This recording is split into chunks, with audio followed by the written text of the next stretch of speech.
¿Qué pasa, mi gente? It's your girl, Becky G, aquí en la sala. Welcome to this week's episode. If you were here for last week, thank you so much for coming back. I am so excited for this episode, and for many reasons. One, because it's very personal to me. Two, because I had yet to really dedicate something to this very special community that I hold so near and dear to my heart. This week's episode is about Latinx pride. In this week's episode, I have one of my very dear friends, Lauren Jauregui, coming into La Sala to talk about what is Latinx pride. And she is so much more than just an incredibly talented artist. She is an incredible human being. She is a proud queer member of this community. And we're going to talk about all things healing, all things about our Latin culture and how, you know, there's a lot of beautiful sides to it, but there's also a lot of things that no longer serve us in the direction that we're headed in. So I know she's got a lot to say, which is why she was my number one to have on this episode. And we're going to get to it. Take a seat because we are about to spill the cafecito. I'm really happy that you guys are tuning in for this episode. It's an episode that's really, really close to my heart and very, very personal to me for many reasons. And I can't wait to get into the reasons why. One of my intentions about having this conversation is not just to speak to my queer community, but also, you know, the friends and family that support the community, because truth is, you guys are part of that community too. Understanding that there's so much more to allyship, to us being better to one another and being supportive of one another. And I think that in our Latinx culture, there's a lot of deeply rooted issues that are sometimes very painful to acknowledge and to look into, but at the same time could alleviate all of us from a lot of the pain and suffering and hurting of people that we love. This episode was very important to me for the reason of also my personal relationship with my cousin, Vanessa, who is here on the other side of the camera for moral support. It's like I'm doing this to support her as well as she is on the other side of the camera to support me. And that just goes to show you that like our sisterhood is so real. We are born 1 month apart from each other, almost exactly. And our upbringings and our childhood memories were spent together. I also call her my papaya. It's an inside joke. I can't really explain it to you guys because we both hate papaya. And she's a very important person to me. She's inspired me in so many ways. Like the person who is sitting here in front of you guys talking about this topic would not be who I am today if it wasn't for her. And her being so open and honest about her journey and her story. I was one of I think the first person, she's nodding yes, I was the first person she ever came out to. And I'm honored to be. My goal with this conversation, guys, is that yes, labels are crucial right now. Representation is so important for us to be able to identify and see ourselves in spaces, because especially for this community, the queer community, we don't have that. We don't have that on a mainstream level in the ways that we deserve to be seen and reflected as an audience. But the goal at the end of that is to one day not have to explain who we are, why we are, and where we come from, and why it is that we are the way we are. It's just to be. And that's why we're here, because my papaya means so much to me, and her happiness, it means so much to me and has inspired me in so many ways. And knowing that love is love at the end of the day, no matter who that is for you. And speaking about my relationship with my papaya, it never felt like there was no questions that were off limits. And I think part of being able to have those open conversations is really important. And I really encourage that. Whether you are someone who identifies as queer or you're someone who considers themselves an ally to the queer community, it kind of makes you a part of the community. I learned that today. You guys should have these open and transparent conversations and do your research and educate yourself on these things. There are no questions that are too stupid when it comes to being able to see each other for who we really are. And that was why I actually invited her to be here today. I mean, I invite her to be a part of everything, but you know, she got her own life and she's like on her grown ass woman shit, doing her own thing. And we pick up every now and then, but it meant so much to have her here today because I want people to understand how personal this is to me. And I'm just honored to be here. I'm honored to represent this flag so proudly, and to have these important discussions with you guys. And as I'm saying all of these things, you know, all that's at the forefront of my mind, especially now, is, you know, speaking about and to our Latinx family about the queer community in a way that's positive, that's showing the light that is in the community. Because I know for myself, as well as a lot of other people, there's so much violence and mistreatment of, you know, even just the trans community, but also we need to look at the positive side that this community needs right now, because a lot of what we're seeing in regards to the minority communities, the brown and black communities, it's always so negatively charged, always. And you know what? We've got a lot of light to us, and understanding that you can do something about it. You can have these conversations within your four walls and make a difference. Not everyone protests in the same way. Not everyone acts against injustice in the same way, but simply being a good person can go so far.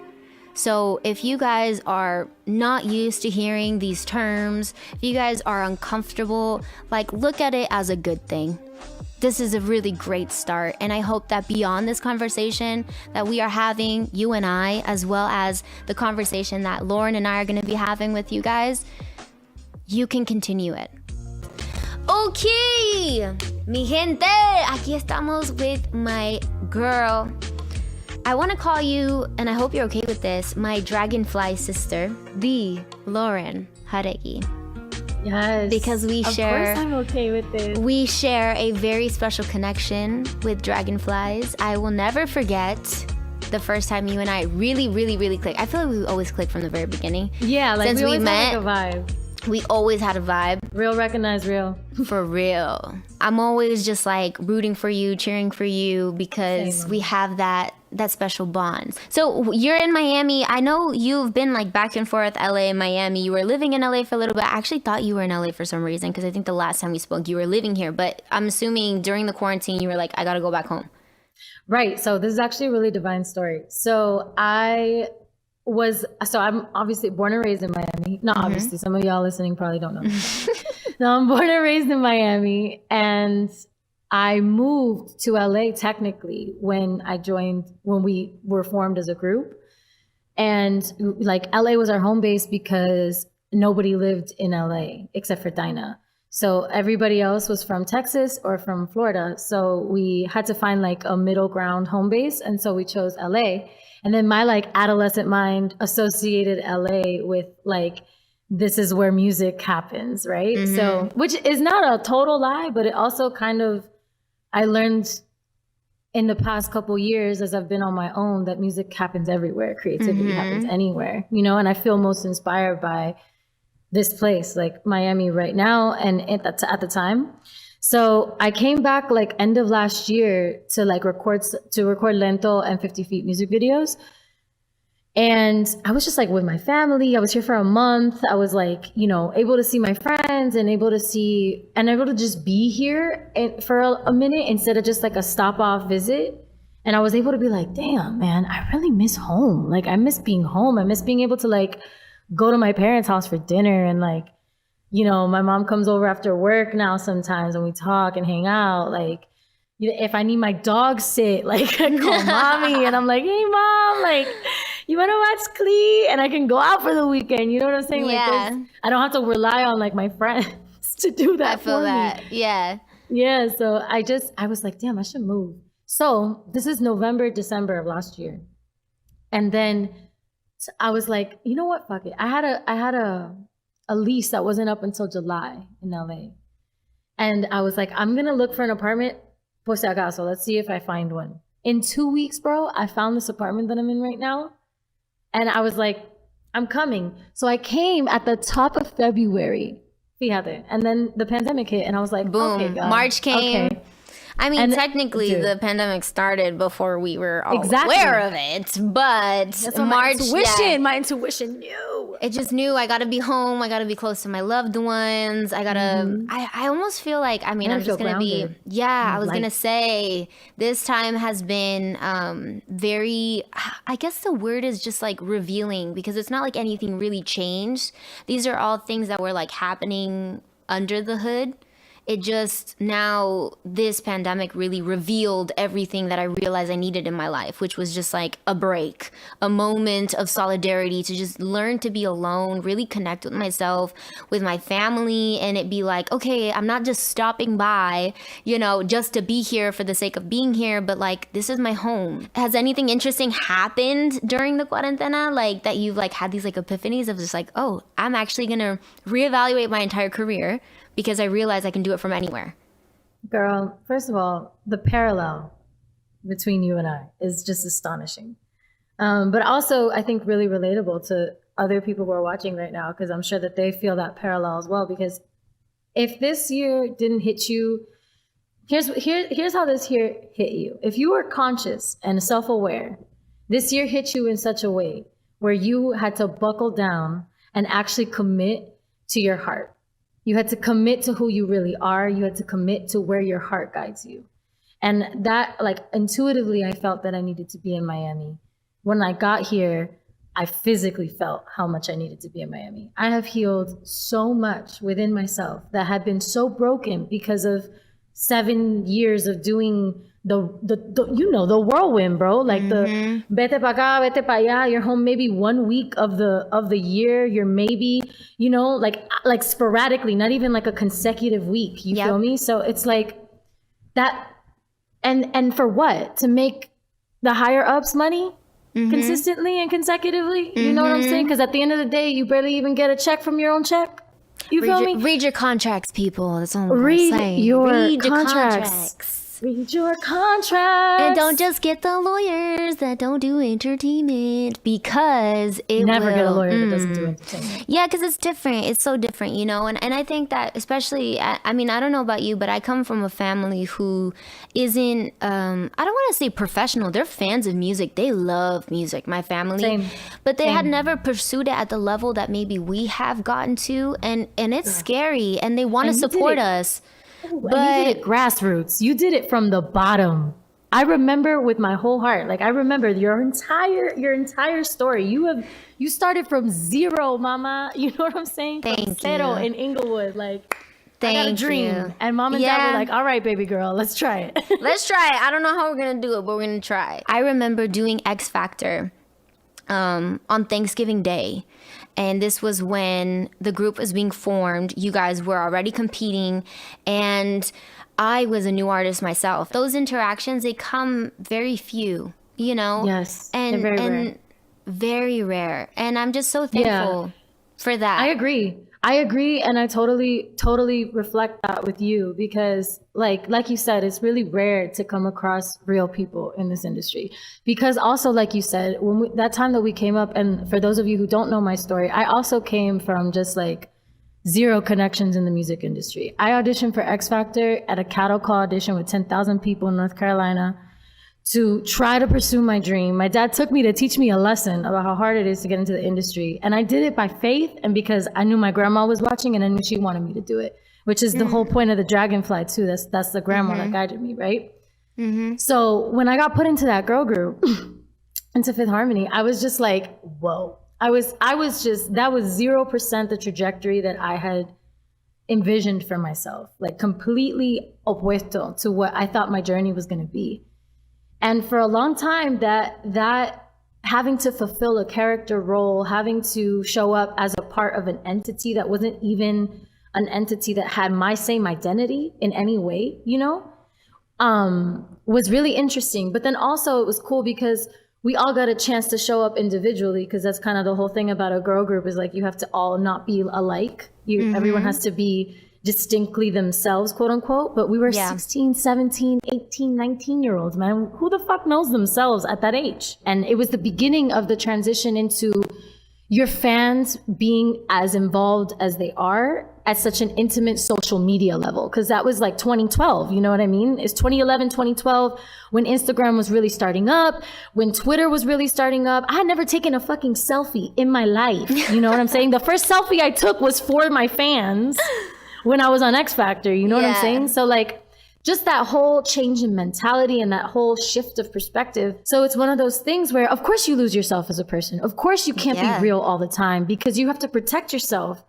from everybody around you, potentially trying to mess with you, potentially trying to take something from you, potentially trying to use you, which is just so often, you know? So I feel like that's why I also value that moment with you, because, and not just that moment, but what that moment like sprouted in us, you know, the friendship that we've been able to have because of it. Because it's hard, man. You form these friendships with people in this industry and they're flaky as hell.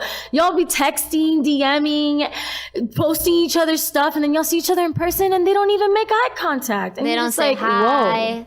Know me, I'm the one that has my little bottle of tequilita, and I walk by and I'm like, hey, you guys want to take a shot? That's another one. Us taking shots before shows, bitch. I'll never forget that either. Which is why I felt so strongly about having you on the podcast, and specifically for this episode, because the episode is genuinely about what is Latinx pride. And I mean, obviously my headband says a lot with that, but it also can mean many things. It has many meanings, what Latinx pride is. And I would just want to ask you off the bat, like, what does pride mean to you?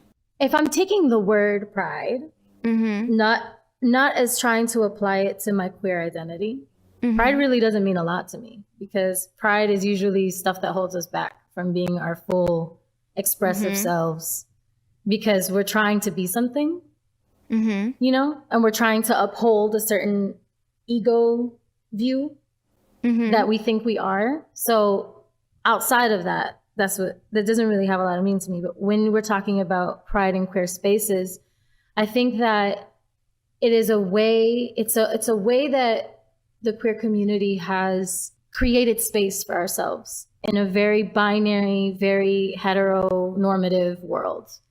So to have pride, to be who we are, to have love for our true, authentic selves, and to express that in its fullest, which is really funny, because in that space, it means the opposite of what it means outside of the space. 100%.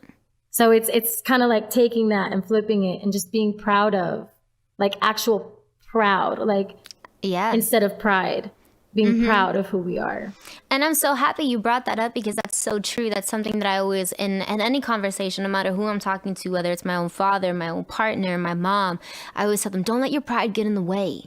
Don't let your pride get in the way of, like, saying how you really feel. But here in this context, it's actually, it's a positive thing, which we're not used to, you know, especially in our culture. As Latinos, there's a lot of things that were defense mechanisms then, but now we look at it and I'm like, yo, this shit does not really serve us and where we're headed. So how do we unlearn that to then relearn something that will allow us to accept ourselves for who we really are, accept others for who we really are, and move in a much more forward and positive thinking direction. I've seen you especially be super vocal about politics, about self-care, and also like queer issues. And I want you to kind of just share, if you feel comfortable enough with me, on like what is occupying your mind right now in this space of advocacy. Because I know for me, like, my brain is a little bit like alphabet soup, like tabs, like there's like music coming from somewhere, there's a motivational speech in the background, and then here I am reading the news and I'm like overwhelmed and anxiety. And I don't read the news. I don't do news. I need to take that advice. And the media, listen, the news and the media, I'm gonna tell you straight up, the news and the media are constantly spinning narratives for your clicks so they can make money. Punto y final. There is no other purpose besides for them to push an agenda. Whether that's fear-mongering, whether that's right or left, whether that's black or white, whether that's whatever it is, whatever quote-unquote media you're going to is more than likely part of the agenda and part of the process of pushing a certain truth onto you, which is programming, right? TV programming, radio programming, legitimately programming your brain to think a certain way and to feel fear of each other and fear of the community that we live in, fear of the city you live in, If you look at like local nightly news, all they do and their top stories are the most atrocious, horrendous local crimes that could possibly have gone on, whether or not they're true, whether or not the perpetrator actually committed it. You're going to see that perpetrator in cuffs on camera, more than likely going to be a Black or brown person, more than likely going to be continuing to program you with the story of who people are and what we're capable of. And that's why we're experiencing so much chaos right now. And that's why all the chaos is on the news. And that's why there's so much chaos in our minds and so much chaos in our hearts and so much chaos in our bodies and so much chaos in our communities and our families. And all this chaos, you know, is on purpose to keep us in a lower vibrational state so that we cannot unite on the truth of humanity, which is that we're all human beings, obviously. You know what I'm saying? We all know we're all humans. Like that's, you know, it's a joke. We try to classify ourselves, put us into these categories in this binary patriarchal world that is, again, based off of colonial mindset, which is 100% doesn't serve us anymore. Doesn't serve us anymore. It's not in alignment with Gaia. It's not in alignment with God. And it's interesting because here we are, we're talking about like breaking boxes, right? And stepping outside of those boxes and saying, I am so much more than just a label you put on our heads. And I thought that this conversation was so important for our Latinx community. One, visibility is so important though. And I don't want to take that away from anyone, because to be able to identify, especially for us as individuals who have a platform, to be able to show people that you can be yourself, no matter what that is so important. But I feel like at the same time, the ultimate goal on the other side of that is to get to a point where we no longer have to explain ourselves and say, this is what I am. This is what I identify as. And if you have a problem with it, then, well, that's another conversation. It's like, let's just be. But we see it in the conversations of even just racism, right? It's like we still have so long of a ways to go. And so visibility being such a huge form of advocacy, and because we know that the people don't often accept themselves or others unless they see themselves reflected in many ways, I feel like I just got to say it. Like, I really feel like you are an icon and a huge inspiration for a lot of other individuals in our Latinx community that not only, see themselves in how you express yourself. Obviously, you are so talented and so much more than just like your physical being. Like, you have such a loud soul, and that's why I love you so much. But also like your visibility, like you and how authentic you are in living your life. Like, I would just love to ask you, and if you are comfortable enough to share it, like what made you want to take this step in coming out, which a lot of people would call a big step because it is in the society that we live in, even still to this day, sadly. But what made you feel like this is it? Like, what was that, either whether it was a breaking point or a moment of like true acceptance? What did that look like for you, and why did you decide it in that moment? Like, how old were you, and who were those people? Was it your family first? Was it your friends first? Was it everybody all at once? Because like, yo, I gotta just do this. Which it's a lot of questions in one, but I feel like you're gonna hit all of them in your story. So if you can just share that with us, that would be amazing. I knew I was queer because I fell in love with my best friend when I was like 15. And I kind of liked her a little more than everyone else. Like, you know what I'm saying? Like, in a way that probably wasn't normal, but I normalized that to myself for a very long time. But her and I started having like an actual physical connection when I was 15. That developed and didn't at the same time, because the society that I grew up in, I went to private Catholic school, bro, with a bunch of rich people, because I was not rich. You know what I'm saying? I was on academic scholarship and I was on financial aid, and my grandpa helped pay my tuition. But my parents made a decision that they wanted to sacrifice so that we could have the best education that we could have, right? So that was their idea of best education. And I don't blame them for that, because that was the reality for them at the moment, you know? But being around that kind of society was very trying, because I was very heavily ridiculed for being so confident in myself and being so honest and being so real.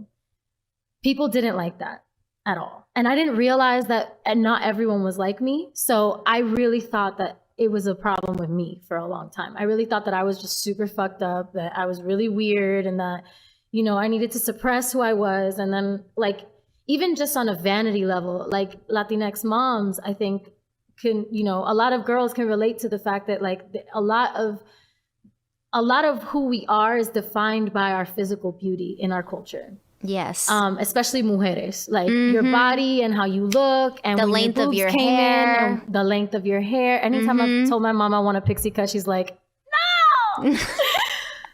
Which was why it was so liberating when I chopped my hair off, because I was like, fuck all of you. I'm gonna get there one day. Like one day I'll get there. I'm still super attached to her, but whatever. Like, but the point being, like, it was a lot of pressure on me to be something that I genuinely wasn't.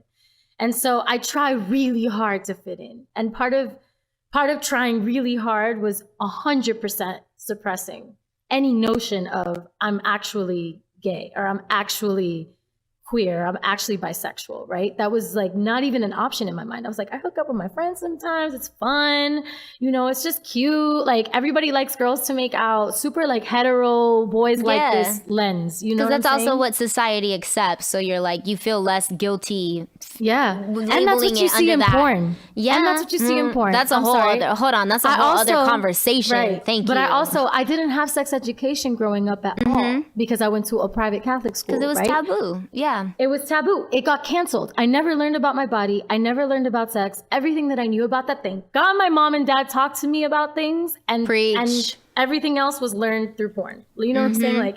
Like, okay, this must be like, and I know this is taboo as hell for most of you watching. So yeah, but this is what it is. No filter here. That's how I learned what, quote unquote, what I thought men liked, what I thought women liked, what I thought a queer relationship meant, what I thought, you know what I'm saying? I even would like refrain from watching girl on girl things because I was like, no, that would make me gay. Like, no. Right. You know what I'm saying? Even if I was attracted to it, you feel me? So whatever, but I was like, no, very much compartmentalized that in my brain. And also I didn't come from a queer loving family. You know what I'm saying? I came from a Latinx household. We do not like queers. The Bible says they hate them. You know what I'm saying? Like there's a lot, and nobody had, especially in Miami, like what? Like being queer is literally non-existent. In LA, there's a lot more freedom to express yourself, I think. But in Miami, in the kind of culture that I grew up with, it really was not cool. And girls in my school would make fun of and ridicule and terrorize girls who they thought were gay. They didn't even know they were gay. There was no proof they were gay. They thought they were gay. And they would terrorize them. And I was so sensitive. I was like, I can't handle that. I literally can't handle that. So it was a secret in my heart for a long time. And then, you know, her and I kind of drifted apart, not willingly on my part, but we drifted apart. And then she came back into my life, and I was just like, I need to own this, you know? Like, of course she can't be with someone who doesn't want to be with her, really, you know? Like, that's traumatizing as someone who was really queer and was fluid in that and accepted that about herself. And I loved that about her. You know what I'm saying? That she was so self-assured in who she really was. And I really wanted to be like that, but I couldn't give that at the time. So I had to deal with the pain of losing her because of that, you know? Yeah. And then she came back into my life, and we had a very toxic relationship because neither one of us was healed enough to be together.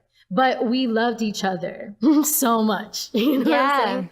So that happened when I was 18.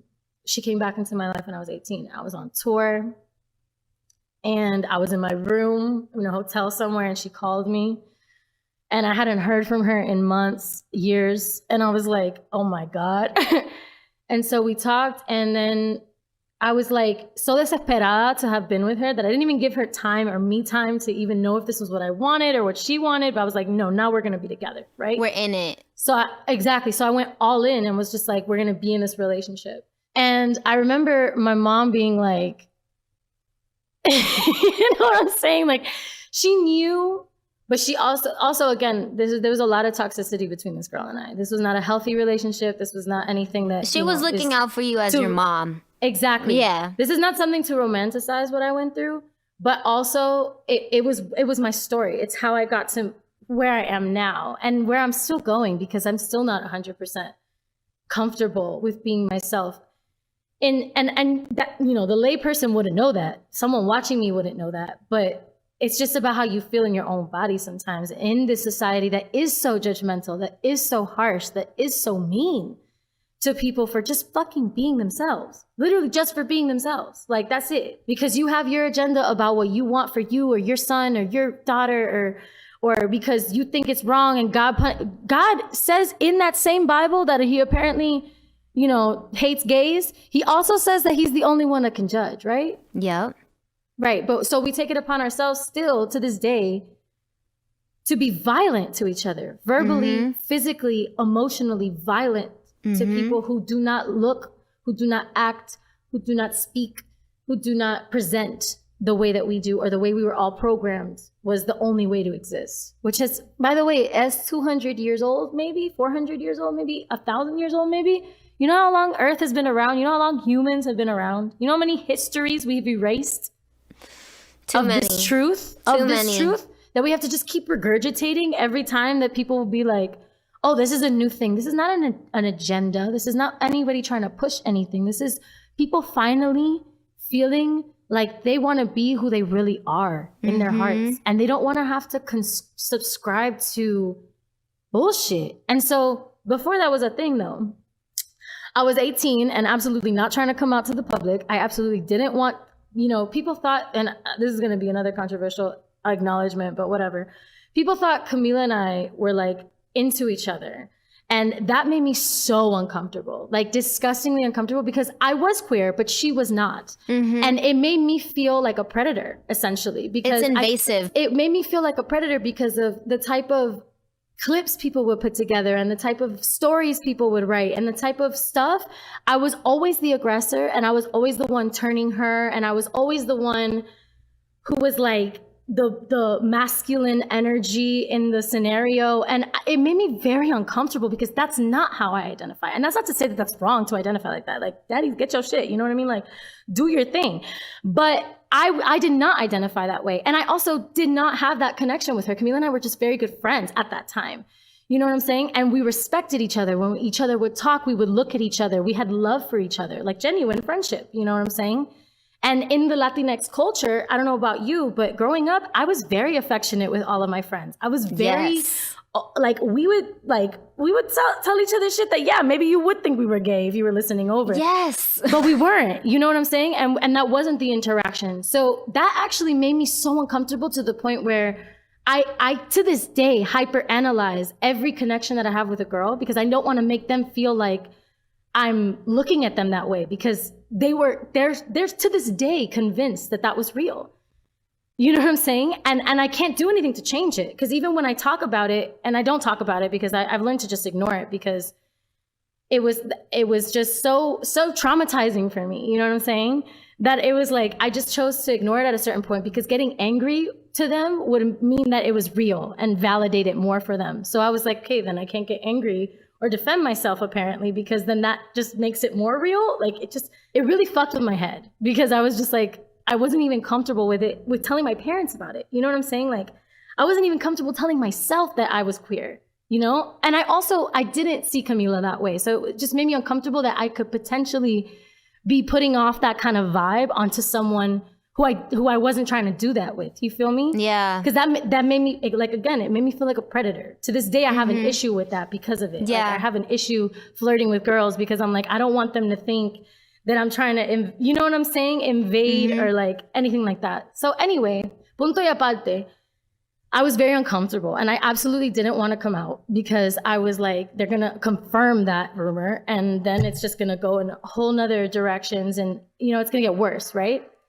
And then I was at my uncle and aunt's wedding in New Orleans, and we were taking pictures, and I was drunk, and my girlfriend was drunk, and we took a picture of us kissing, right? There was a picture of us kind of like kissing each other. Like crying. It's okay. I'm so honored that you are able to share this. So take your time. Yeah. Okay. My aunt super innocently posted all the pictures from the photo booth onto her Facebook. And I have fans that are unreal invasive and followed her because they knew that she was with my uncle, who was my dad's brother. And they just somehow had this link that they found, and they found the picture and they posted it. And they were posting it everywhere and posting it everywhere and posting it everywhere. And I was like, oh my God. And I just remember being like, oh my God, hopefully this doesn't blow up. Hopefully this doesn't blow up. Hopefully this is just like, you know, the few fans who found it, it just stays there. And then Perez Hilton outed me in an article and used the picture. And then it went everywhere. And I was like, oh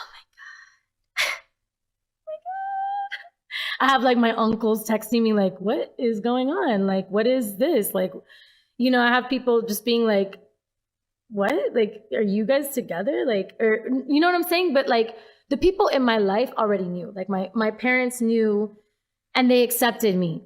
I'm going to be real. My parents really, they valued our relationship more than their proposed beliefs. And I am blessed because most people in Latinx households get kicked out. Most people end up on the street and homeless because of this fake loyalty to a fake religion that was made up by some people and beat into you and your kids, all right? Like, you abandon your family because of that.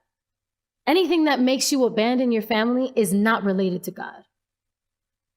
Is not related to God. God would never want you to abandon your children because of who he made them to be. Ever. Because you also want to say God doesn't make mistakes, right? Right. And that's why they pull up the whole, this is a choice. Let me ask you something. If I could make a choice, wouldn't I choose for this to be easier on me in life? Wouldn't I choose the route where I wouldn't get beat up? Wouldn't I choose the route where I wouldn't get ridiculed? Wouldn't I choose the route where you would still want to love me? Wouldn't I choose that? You know what I'm saying? So it's just like, it's just, it mind boggles me. But luckily, again, my family was very accepting, granted, growing in acceptance and learning with me. In their own ways, yeah. Exactly, very accepting. And my mom especially. My mom doesn't, Yo, she's a home girl. I don't care. I love your mom. Yeah, she's just like, she's talked to me about things throughout my whole life that I'm so grateful about. Like, I'm so grateful about how transparent my mom has been with me about life in general. Because I get my heart from her, you know? She gave me this heart. You feel me? Yeah. And I'm sure you relate. So much. Mama Latinas, we have, there's a nurture there. There's a real tender love there, I think. But anyway, so I was outed and I was like, oh my God, this is really traumatizing. And I'm just going to crawl into a cave for a week and not say anything about it at all. And then I just kind of like was like, okay, it happened.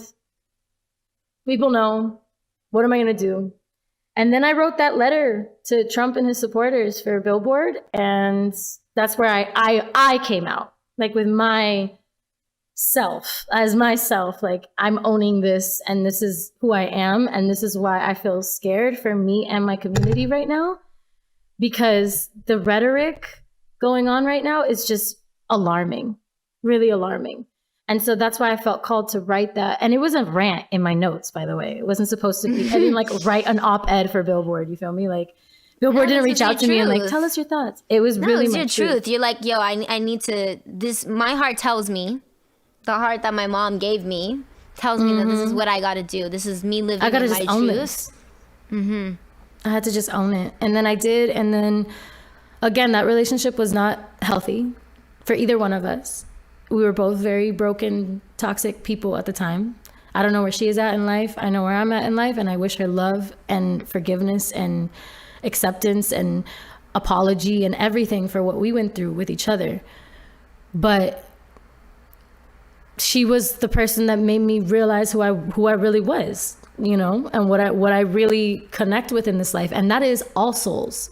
I'm not just anything, you know what I'm saying? And that's why I find it hard to label myself or to be part of any community, really, because all of like straight or everything is just like, to me, the queer community is beautifully accepting, but then also not in some ways of our trans sisters and brothers, of straight people, of cis people, you know, there's just like, And that's not to say anything, because anyone who's been invalidated and been abused in their life by a certain type of person, they're going to have a certain type of bias about that certain type of person. You feel me? That's why racism exists too, because people are treating each other with these certain biases and don't give each other the benefit of the doubt about connecting to that core humanity that we're talking about here. You feel me? Which at the end of the day is what defines us all, and what exists in us all is our souls and our connection to each other, our connection to the earth, and our connection to our ancestors and to God. You feel me? Like there's no... It's so much bigger than us. It's so much bigger than us. And I say that with a lot of privilege, though, to be fair, because I am a cis woman. I am a white woman, right? I'm Latina, but I'm white. You feel me? So there's a lot of also comfort and privilege in having been able to come out as in the industry that I'm in, looking the way I do, because boys are still attracted to me. You feel me? And I'm still hetero passing, and I'm still cis normative, and I'm still heteronormative looking. You feel me? So I'm able to live my truth more freely than most of our brothers and sisters in the queer community are, especially trans people, especially Black and brown trans people. Like it is nearly, they get murdered every day. Every single day. Honestly, I use the word hunted because it's honestly, that's what it is. Yeah. Exactly. So it's like even in my coming out stories, and even in being able to say like, oh, I prefer like labellessness, like some people's identity is really their lifeline, is their only truth in this life, is their only support in this life, is knowing that they can at least see themselves, you know, however it is that they find that. And so it's just kind of like, yeah, that's my story. Thank you so much for sharing your truth, and you have no idea what it means to me as your friend, as somebody who I hope you can consider as an ally in a space in the industry that we work in, as, you know, a woman to woman conversation, but just as a human being above all. And like I said before, like, yes, I am also like anti-label, but at the same time, I have to recognize that like this is where we are right now, and a lot of people need that in order to feel identified and to feel represented in so many ways. And that's our current reality, and whatever we can do to support each other in that space, and like you said, recognize your own privilege until it's normalized. Until it is like the day goal where we can all be like, you know what, let's all exist. Let's just all exist. And I actually very proudly have two individuals behind the camera that have so proudly made me an honorary queer individual as part of the community today, that told me and shared with me so transparently. They said, I come out every day. I come out every day, because that's the time that we live in. We can't just be anymore. We have to make it clear. On that point of having to come out every day in this industry, a lot of the gigs that come to me, unfortunately and fortunately, they're like, oh, you're queer, can you come talk about queerness? You know what I'm saying? Like all the time. It's, you know what I'm saying? I was so happy to have you on this episode so you could say exactly that. So you could say exactly that. It's like, oh, she's queer, we'll give her the queer award. Like she's, oh, we can have her speak on this panel. And it's like, okay, yes, I'm a queer woman, and I love that about myself. I honor that, and I am that. However, I'm also a very intelligent, very talented artist, right? So there's a lot more to me than just my queerness. And that's what I find strange, is that people are so concerned about who people are fucking. Who people are loving. Why is that your business? Stay in your business. Stay in your bed. I relate. And that's why I think, you know, when I talk about representation and I talk about our connection with our communities, and even though, yeah, it's flawed in a lot of ways because we are so judgmental in our society and how much access we have to each other, but we can only lead by example, right? We can't tell people how to live their lives, but we can only lead by example. And one of the biggest things that has been really hard for me, and you know this on a personal side, is like true self-acceptance. No matter what that looks like for everyone, or in what position they are in their lives, whether it's on a personal level or whether it's their business, true self-acceptance is so hard. It's actually, we throw around self-love like too easy. But especially in the industries that we work in, it's like, love yourself so much so other people love you. But what are we loving ourselves with? With the money, with the nice cars, with the houses? is this me? Is this mine to wear? Actually, it's not. I've never been able to grab onto these things and say, this feels right. Oh my God, I feel so relieved. If anything, I feel worse. That's my truth. And having worked in this industry since a very young age, which I know you really, really identify and recognize. And so talking about true self-acceptance and like true self-love, like I'd like to know from you, like what you would tell, because especially in this time, right, there's a lot of like youth out there that is spending a lot more time at home. It's literally too easy to just do this, even in a conversation with each other, you know? First of all, I would say put the phone down and go outside.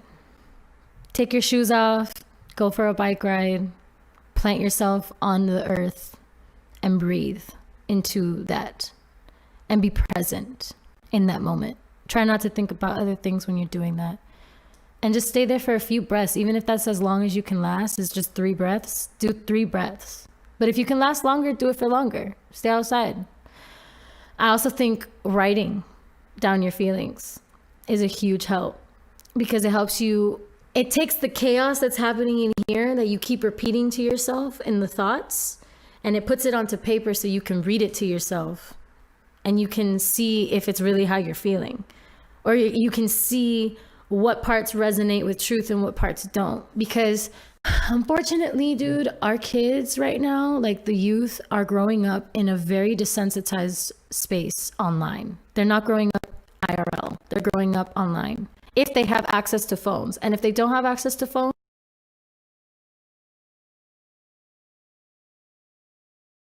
it's a whole nother world for them, and they're in extreme poverty, and they are trying to survive and help their families survive, right? So we have to also talk about that privilege, right?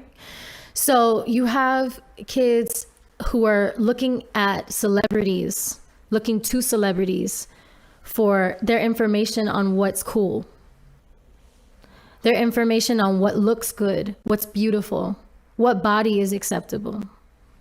And then you have a lot of celebrities who are fake. Top to bottom fake. Inside and out fake.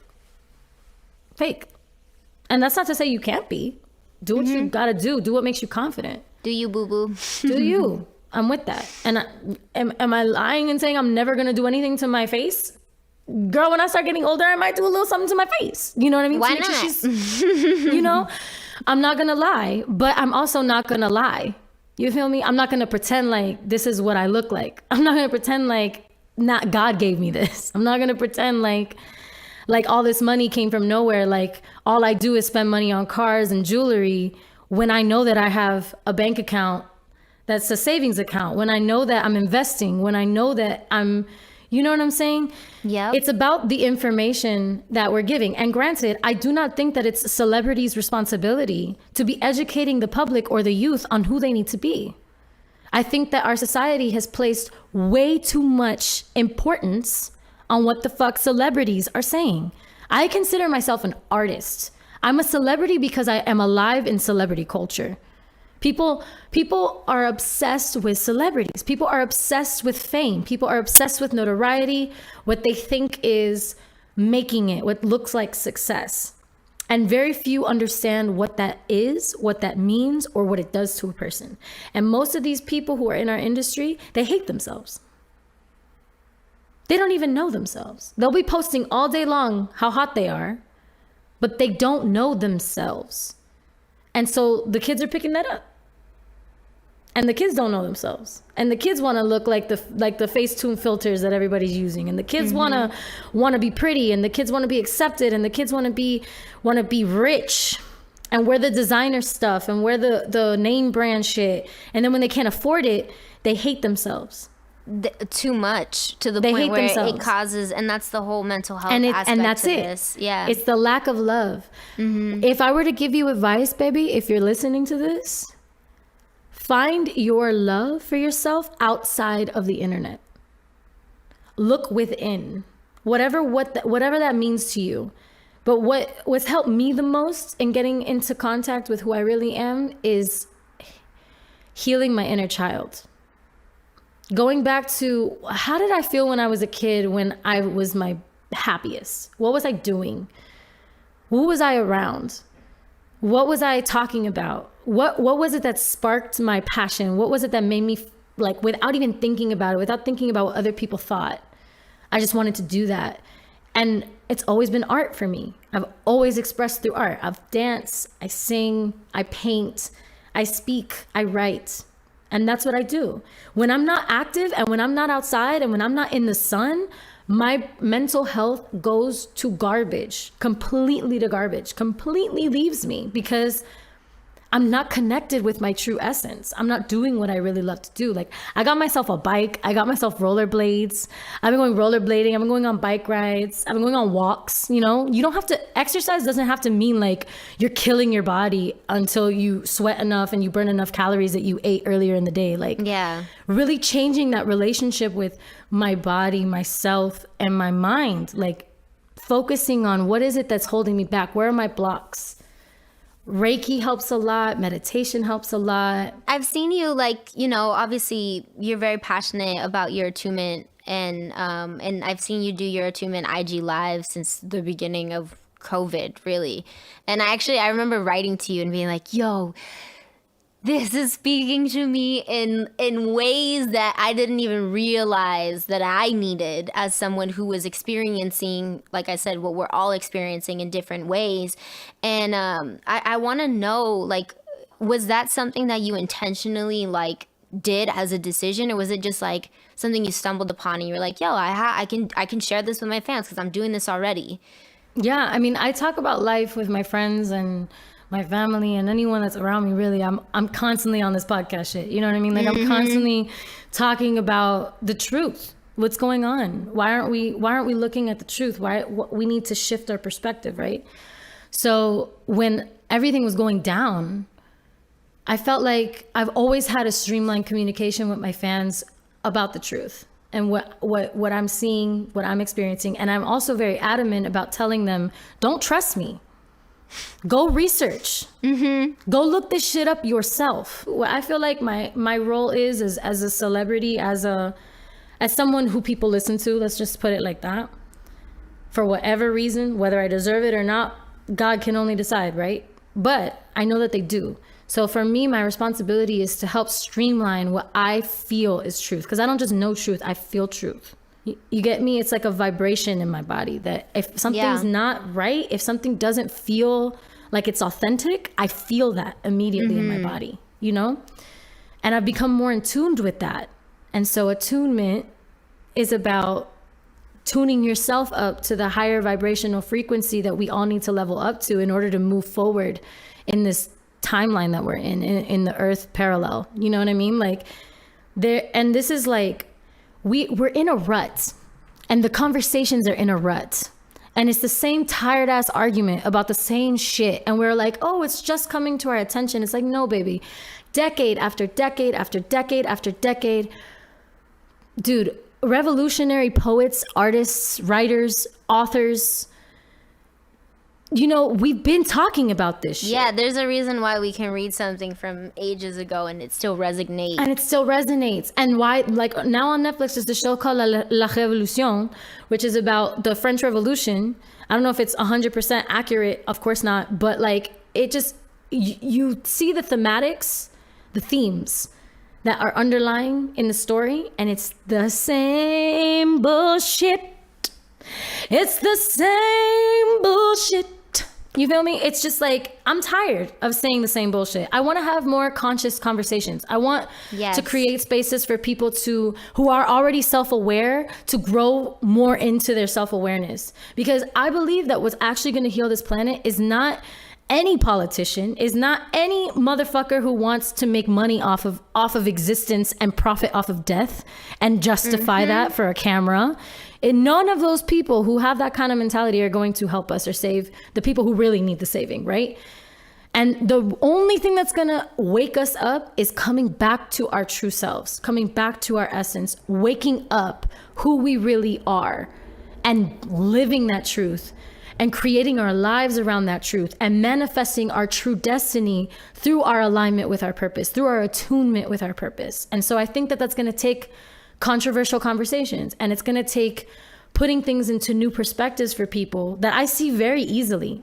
Since I was a kid, I've always been very observant, very intuitive, very mindful of the energy around me and how I interact with the world. When I was a kid in Catholic school, like I didn't resonate with Catholicism, but I resonated with a lot of the scripture that I read, especially in the New Testament, because Jesus was a lover. Jesus was the Sacred Heart. Jesus loved everybody. It was Jesus the didn't give spirituality around him. Yeah, and within him, the Jesus didn't care. Jesus didn't care about authority. Jesus was with the lepers and the prostitutes and the tax collectors and all of the people who everybody deemed disgusting in society. He was there with them. And guess who killed him?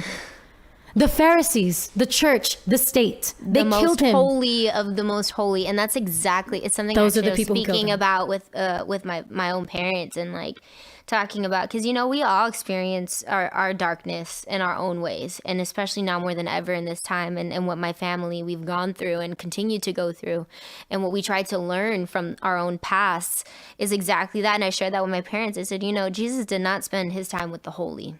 He did not. He spent it with the individuals who were broken and needed healing, and hurt and needed healing, and were living their truth just as much as the holy thought they were living their truth. What have you been listening to? And it doesn't necessarily even have to be music. Let's say it can be motivational speeches. It can be sound therapy.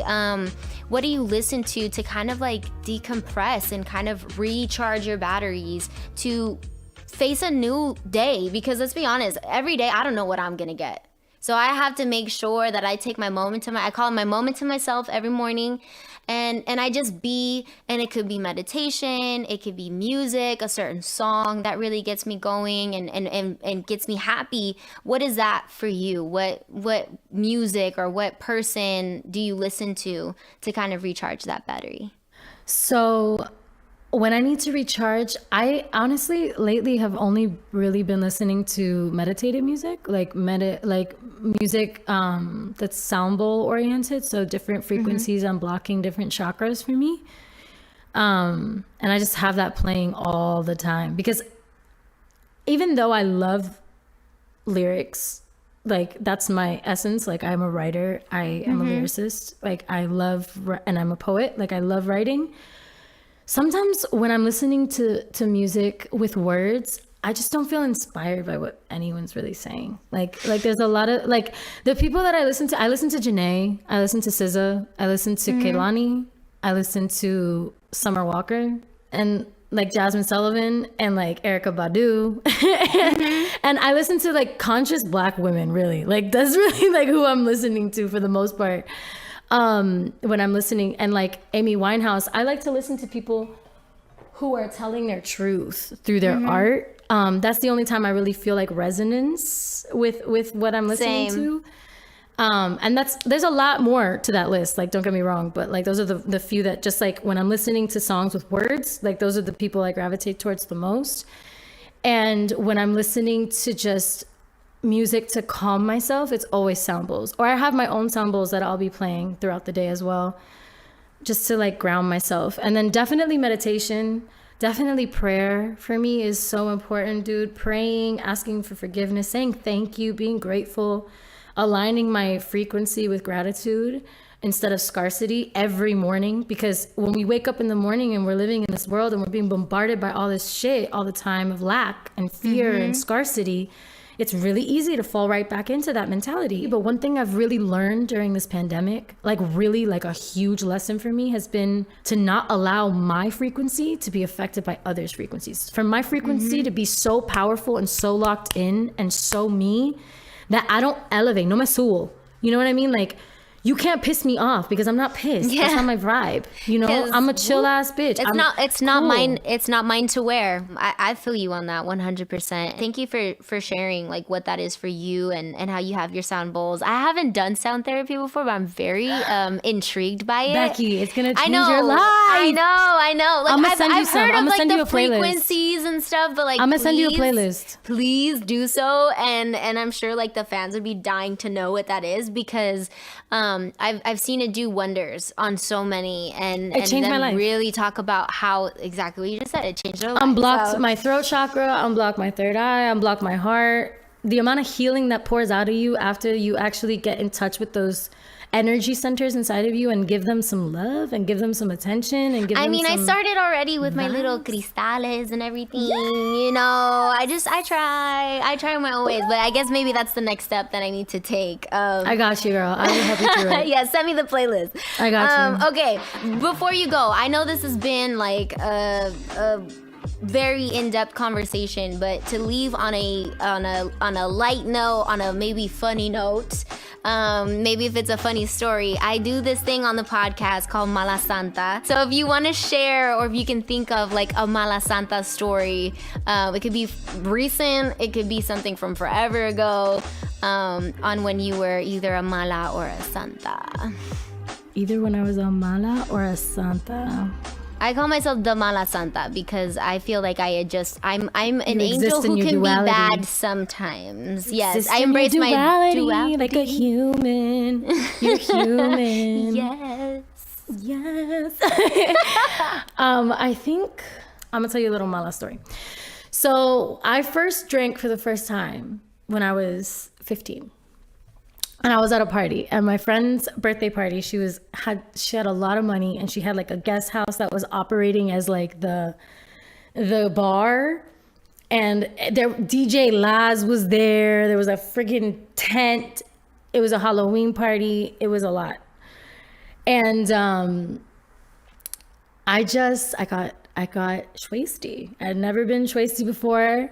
My parents would have lost it if they had known. If they like, I think they know this story now, but like they definitely did it before I started making my own money. Let me just say that. So my parents were really strict growing up, so I was rarely allowed to do things, but because this was one of my best friends, I was allowed to go to this party, and I looked like a hoe. I was literally full on in a top to bottom, and guess what? I love hoes, and I loved how I looked, and my dad bought me that costume. Let me just say. Yes. Work. So there's no slut shaming in this house, okay? No. So I was like a bunny, like head to toe, like Playboy bunny vibes, like no, the rabbit from Alice in Wonderland, but like very hyper sexy. 15 years old. So I'm having the best time of my life. I'm like flirting with everybody, dancing, everything's great. This party, I thought it lasted for hours, bro. I thought we were there for like 3 hours. The party lasted a total of 1 hour because some dudes showed up to the party that got in a fight with some other kids and like threw a glass bottle or something. So the cops were called like an hour into the party, right? So the cops were called. All of a sudden I hear commotion. I go outside of this tent. By the way, I'm like 100, literally wasted, bro. Like first time drinking, never been drunk, like totally like, you know what I'm saying? Yeah. And then they're like, the cops are here. And I was like, sober bitch. I swear to God. I literally, it was like, who needs my help? What are we doing? How do we fix this? And I literally was just inside with the mom, cleaning dishes, escorting people places, I talked to the cops at one point to help calm the situation. No! I swear to God, my 15-year-old drunk ass in a rabbit costume, okay? Like, it was not cute. It was cute though, she was cute. But literally like, I became mother hen, and just like everybody, I helped escort everybody out. Like I literally like just helped the mom with everything she needed. And I swear to God, I completely sobered up. And even since that day, like if I'm in a situation where like maybe all of my friends are getting fucked up and like I'm also getting fucked up, but all of a sudden somebody needs to sober up, I swear to God, I don't know what it is. No sé quién me entra.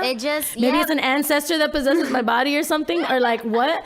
But I swear, all of whatever I'm feeling goes away. Yeah. It goes away completely, and I can do what needs to get done to make sure that we're safe. Yep.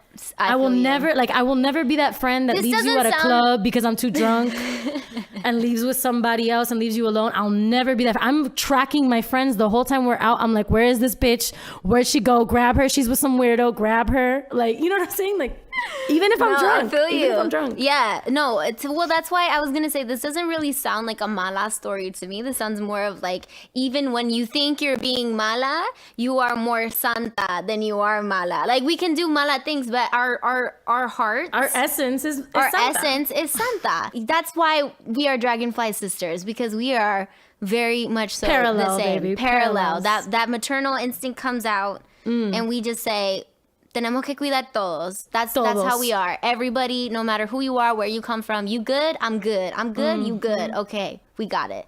Yep. That's hilarious. All right, well, I love you. I'll let you go. I know we've taken up a lot of your time. No, thank you for having me. Honestly, I could have these conversations all day long. Like, I love the space you've created, and I love the space that you made for this conversation to go where it has and where it went. I think that that's really beautiful. And like you said, like, the Latinx community needs this. We need our younger generation speaking to our experiences, especially in America, like the younger, like, American diaspora of Latinx humans. Like, we're a different breed, I feel like, than a lot of, than you know, and we have to find spaces to relate to one another. Yeah. Well, we're doing it, and we're doing it together. So I'm proud. Love you, mama. Love you too. Bye.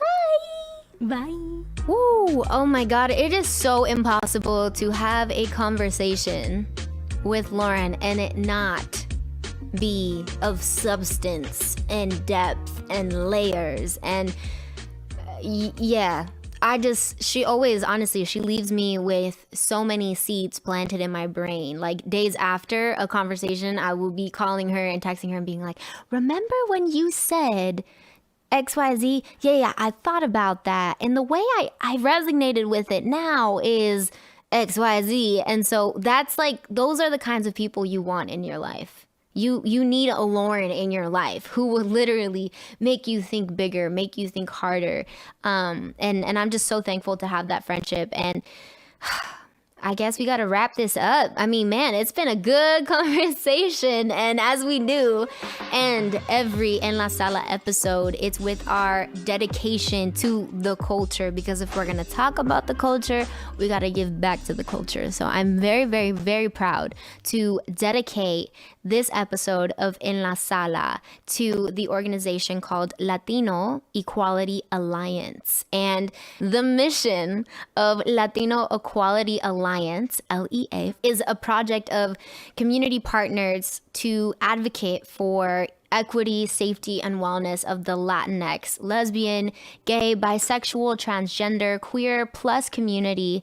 And it's a nonprofit organization. So it has a really, really strong focus on family acceptance, which is why I am here proudly speaking to you guys today as, you know, an ally. And I mean, you name it, they're doing it. And I think that that's so amazing. And it's specifically dedicated to our Latinx community, which we all know these are conversations that we grew up, you know, thinking they were so taboo. But guys, there are safe spaces out there for us to really reach out to and, you know, educate ourselves with. So also the program includes leadership development, empowerment, community outreach, college access, and success support. They also do youth counseling, which is amazing to hear.